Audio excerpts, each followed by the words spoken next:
दिल्ली के लाल किले के बाहर 10 नवंबर को हुए कार ब्लास्ट ने पूरे देश को हिलाकर रख दिया था। इस हमले में 15 लोगों की मौत हुई और दर्जनों घायल हुए। लेकिन अब इस हादसे को लेकर पाकिस्तान से एक चौंकाने वाला बयान सामने आया है। पाकिस्तान अधिकृत कश्मीर यानी पीओके के पूर्व प्रधानमंत्री चौधरी अनवर उल हक ने दावा किया है कि इस धमाके में पाकिस्तान की सीधी भूमिका थी। जी हाँ, उन्होंने खुलकर कहा कि अगर भारत बलूचिस्तान में हिंसा फैलाएगा तो पाकिस्तान दिल्ली के लाल किले से लेकर कश्मीर के जंगलों तक जवाब देगा। नमस्कार, मैं खुशी चौधरी और चलिए जानते हैं इस घटना का पूरा खुलासा।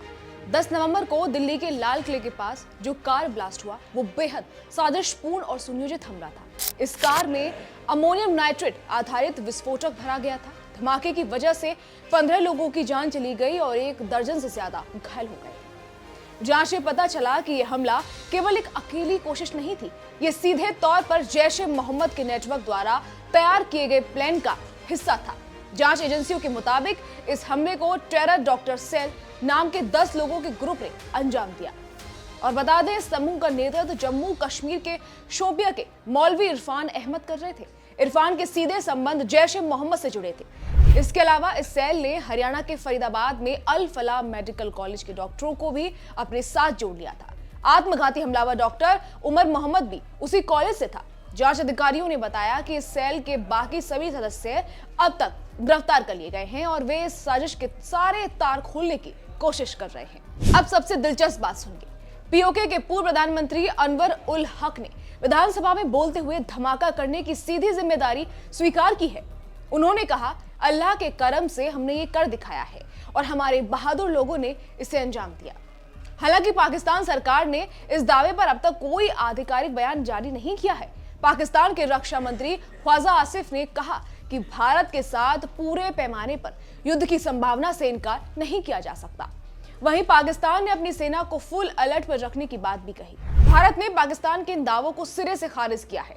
भारतीय विदेश मंत्रालय ने कहा कि पाकिस्तान लंबे समय से भारत पर बलूचिस्तान में अस्थिरता फैलाने का आरोप लगाता रहा है। भारत ने हमेशा साफ किया कि यह केवल बहाना है ताकि पाकिस्तान अपनी ही जमीन से होने वाली आतंकवादी गतिविधियों से ध्यान हटा सके।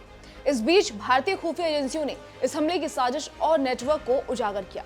जांच में सामने आया कि लाल किले के पास जिस कार में धमाका हुआ वो सीधे तौर पर जैश ए मोहम्मद के संगठित नेटवर्क का हिस्सा था। जांच एजेंसियों ने पूरे नेटवर्क की पहचान कर ली। 10 सदस्यीय टेरर डॉक्टर सेल के सभी सदस्य अब तक गिरफ्तार हो चुके हैं। सेल के मुख्य संचालक मौलवी इरफान अहमद, आत्मघाती हमलावर डॉक्टर उमर, बाकी कई सदस्य मेडिकल कॉलेज के छात्रों और स्थानीय सहयोगियों से जुड़े।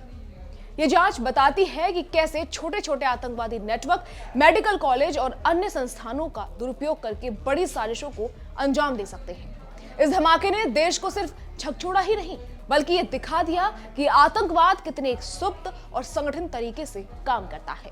भारत ने साफ कर दिया है कि किसी भी आतंकवादी गतिविधि का जवाब कड़ा और समय पर दिया जाएगा।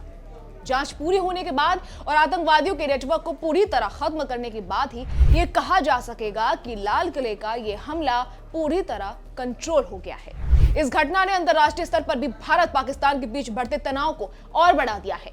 सुरक्षा एजेंसियां लगातार अलर्ट मोड में हैं और किसी भी बड़े खतरे से निपटने के लिए तैयार हैं।